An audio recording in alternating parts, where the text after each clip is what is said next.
Post, pay, repeat. Social media isn't just for socializing anymore. A day in the life of family influencers is just like yours. We just have cameras. This is your job. This supports your family. Yes. I have concern about parents using children as actors. 32 million men watching 5,000 children online. I've never had an instance where we've encountered any comments from men. I'm hearing the wheels turn in your head like, oh my God.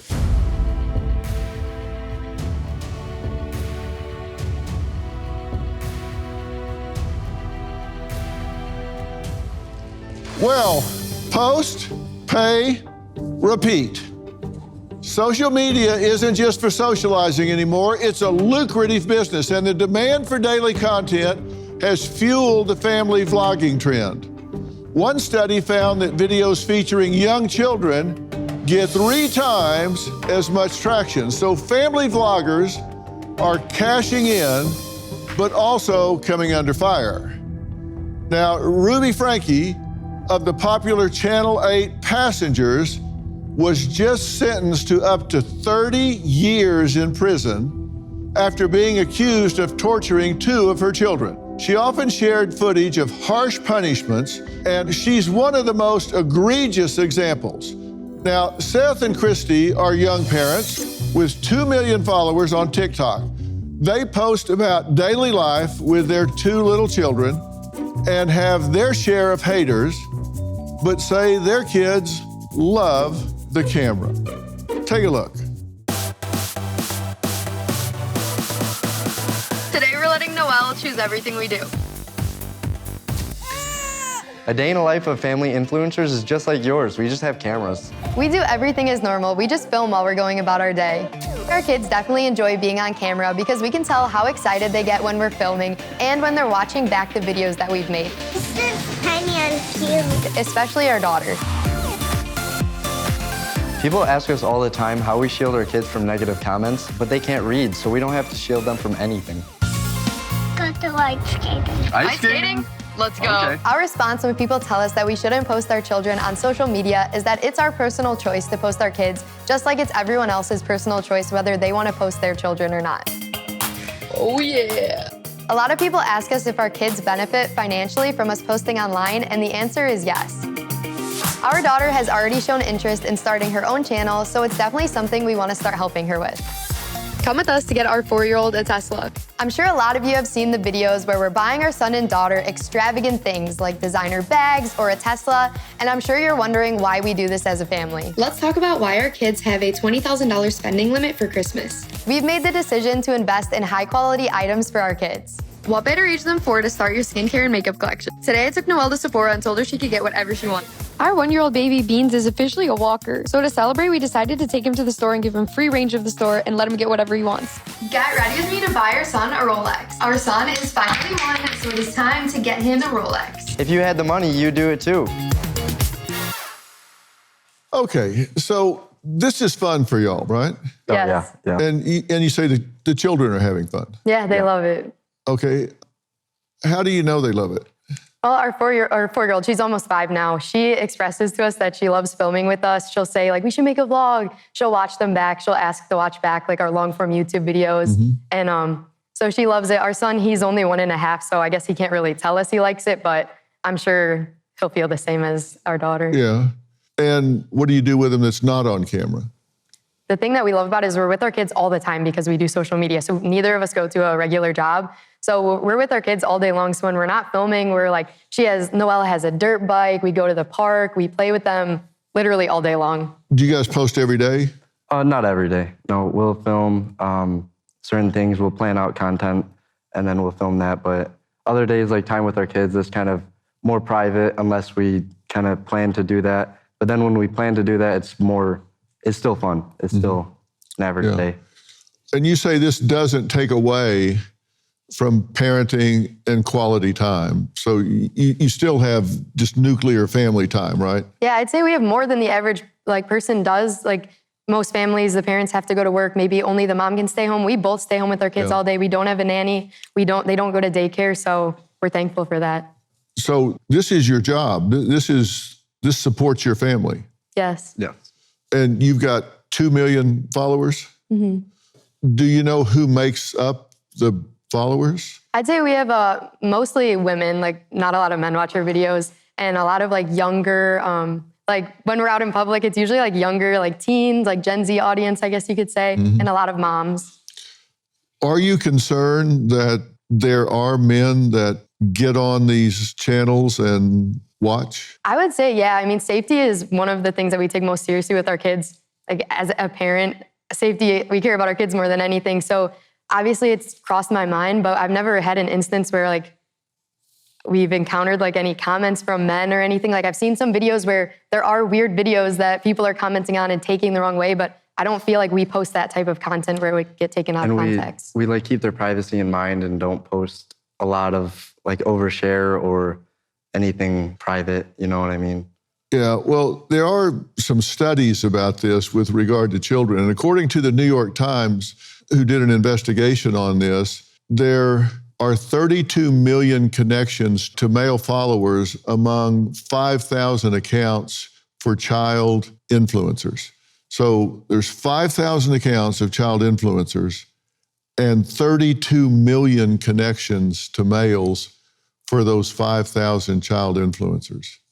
What do you think about that? I guess it's 32 million crazy. For 5,000. Oh, that's a lot. It's a lot, yeah. Because there are internet dangers. I mean, we have to consider that. 80% of child sex crimes start online. And it's estimated that there are 500,000 predators active every day on the internet. So we take safety like high top concern. We don't post the same day of where we were. We try not to have any similar patterns of where we go, what we do. And I guess there's predators in everyday life. Like if you're sending your kids to school, like you don't know who they're around at daycare or at school or even like at the mall, you could be walking past the predator. So I guess like everything in life could be dangerous. You just have to make sure you're aware of what's going on and take the precautions to protect Yeah, you know, it's my job to read people. Oh, great. I'm nervous. I'm nervous too. Yeah. No, it's my job to read people. That's what I do for a living. I've done it for 45 plus years. I'm trained in it. And a little bit of what I'm saying, you're hearing for the first time. And I'm just curious how it's affecting you, because I'm telling you some of this, like 32 million men watching 5,000 children online. And I'm hearing the wheels turn in your head like, oh my God. And you're saying, well, there are predators everywhere. That's true. There are predators everywhere, but 80% of sex crimes start online. And I'm not telling you what to do. I'm just saying awareness is key. Mm-hmm. You really want to be aware, right? Situational awareness is critical with your children. It's critical whether you're taking them to the beach or you're putting them online or whatever. We just need to be cognizant of these things, right? Mm-hmm. Because there are creeps out there that will look at that and in a perverse way, and nobody did anything wrong. There's nothing inappropriate about it, but there are creeps out there, and I mean, you just need to think about it and be aware of it. I'm not saying that you're doing anything wrong. I'm just saying you need to be aware, and sometimes, even if kids first day of school, and they show them walking up to the school and they show the school sign. Now somebody identifies where they go to school, and if they get obsessed with that child, they now know where they go to school. Now it can go virtual to real world. And it's a sad fact that we have to be aware of that kind of thing. Mm-hmm. But that's the world we live in. All right, coming up, why one mother removed any trace of her children on social media. The scary revelation that sent her into a panic. We'll add that to the conversation when we come back. I used to sleep terribly, but thankfully I found Beam's Dream Powder, a science-backed, healthy nighttime blend that's packed with ingredients shown to improve sleep. Plus, Beam is founded in America and run by people who share our values like hard work and integrity. Their Dream Powder is made with a powerful blend of all natural ingredients: reishi, magnesium, L-theanine, apigenin, and melatonin. Beam's already improved over 17.5 million nights of sleep. helping people wake up and feel their best. Here's the deal. Beam's giving my listeners the ultimate Patriot discount of up to 40% off so you can try their best-selling dream powder. Visit shopbeam.com/Dr. Phil and use code Dr. Phil at checkout for up to 40% off. That's shopbeam.com/Dr. Phil. Code Dr. Phil for up to 40% off. Support an American company. Invest in yourself and get your best sleep tonight. Meredith found herself becoming an influencer after posting her children during the pandemic. She said she was happy with her growing popularity until one post sent her into a panic. I never intended to be a content creator. I started making videos for my family and friends, and one of them blew up.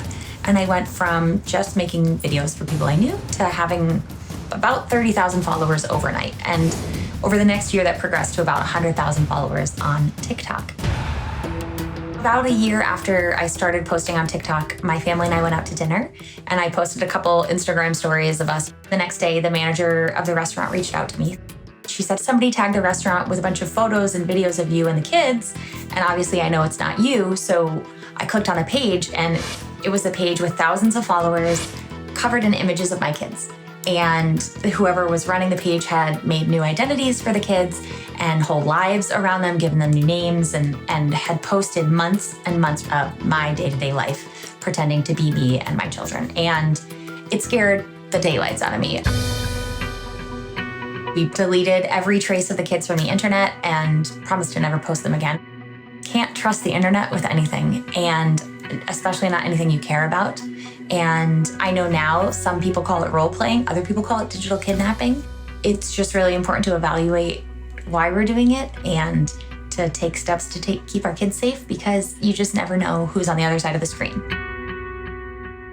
Meredith says she didn't intend on being a public figure at all. That wasn't your intent, but all of a sudden, this started gaining momentum, right? Yep. And that surprised you. Well, I think nothing prepares you for virality or where the internet takes you. So yeah, I just posted videos for my family and friends, and then all of a sudden had 100,000 followers, and people wanted more. When they wanted more, you thought, what? Give them what they want? What was your thinking? Well, my content for the most part was just me talking to the camera in my car. And so I wasn't ever a family vlogging channel. It was just me sort of expressing standard mother stresses in a yelly format in my car. I don't know if they showed you the videos on full volume, but they're a little loud. Yeah, no, I saw them. I turned it down.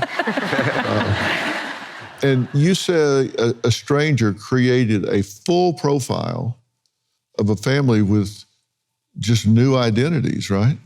Yep.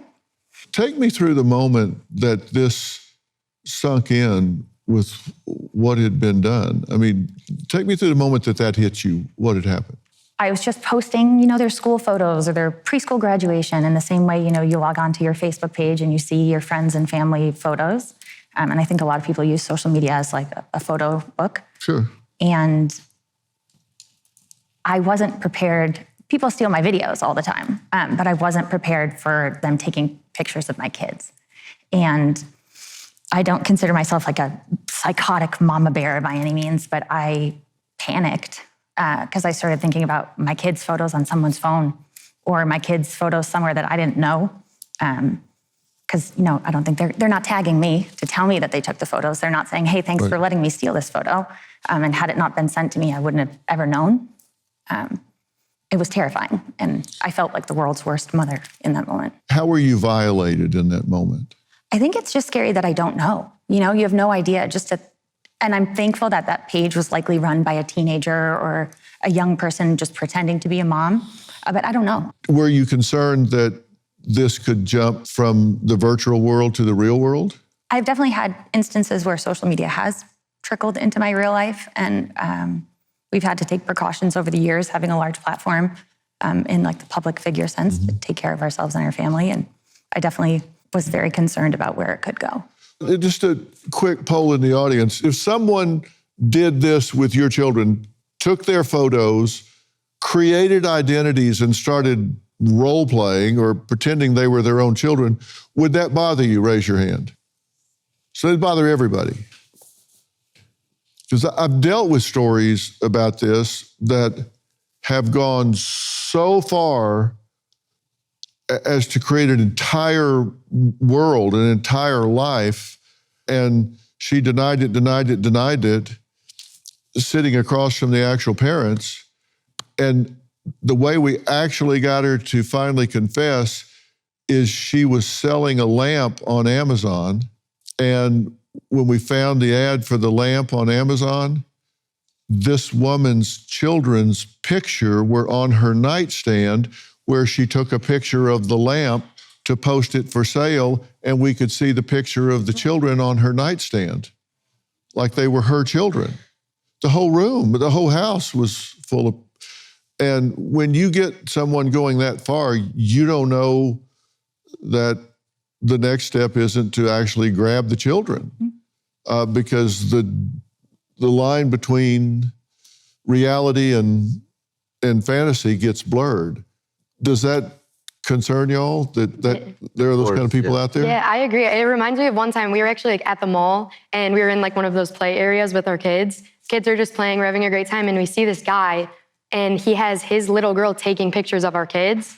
And immediately when we saw that, like Seth went up to him, took the phone, deleted the pictures. Like if we see something like that happening, we contacted the police because that's creepy and weird. Like if we were to see something like that, we would definitely like take action, but we've never had anything like that happen. They don't have to go to the mall. They can just do screen grabs of your children without you seeing it.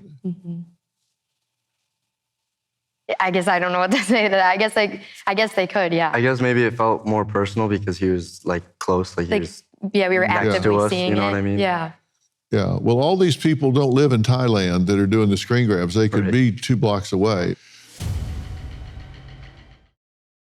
Homeowners, when's the last time you checked on your home title? If your answer is never, then this is for you. Scammers are stealing titles and your equity is the target. Criminals forge your signature, and just like that, your home title can be transferred out of your name. That's why I partnered with Home Title Lock, so you can find out today if you're already a victim. Use my promo code Phil at HometitleLock.com and you'll get a free title history report. Plus, you'll get a free trial of their $1 million triple lock protection. That's 24/7 monitoring of your title. Urgent alerts to any changes, and if fraud does happen, they'll spend up to $1 million to fix it. That's HometitleLock.com, promo code Phil.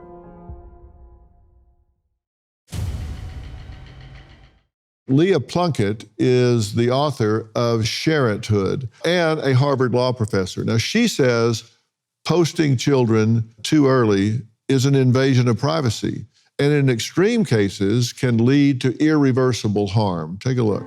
Sharenting is a way for families to produce global digital entertainment with very, very few gatekeepers. A prime example of sharenting gone wrong is the Daddy05 YouTube channel, such that viewers started calling in to the local child protective services. I think the long-term effects of sharenting, where you have parents setting up kids and teens to be humiliated, feel betrayed, can be lifelong and devastating. Illinois recently passed a law that protects the earnings of child influencers to ultimately go back to the child. We need to think about sharenting as a new stage on which child actors are appearing. Well, Leah, thanks for being here. You say parents are robbing children of privacy and identity when they put them out there too early. So you have a problem with what these parents are doing. I have concerns about parents using children as actors on a global digital entertainment stage, very often without compensation to the children or appropriate safeguards in place for privacy or working conditions.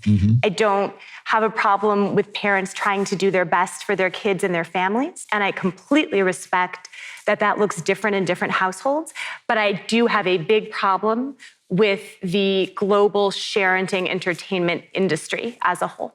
And I have a problem with getting the government involved. We got the government in too many houses, too many bedrooms, too many roles. That bothers me about it. But the goal of what you're talking about in terms of protecting children, protecting them having to become characters, them having to work God knows how long to create videos, doing it when they don't want to do it, all of those things are clearly issues. I understand that. I just don't know.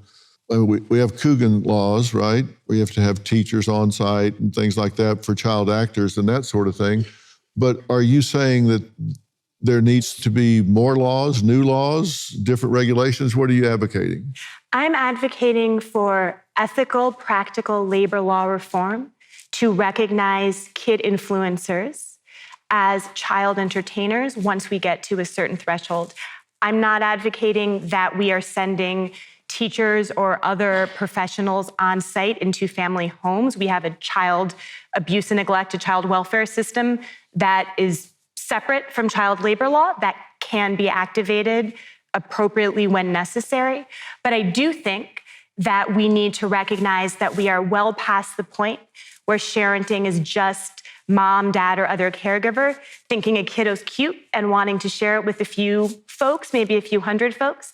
This is a billion-dollar global digital entertainment industry that needs ethical, practical labor law reform, similar to Coogan laws.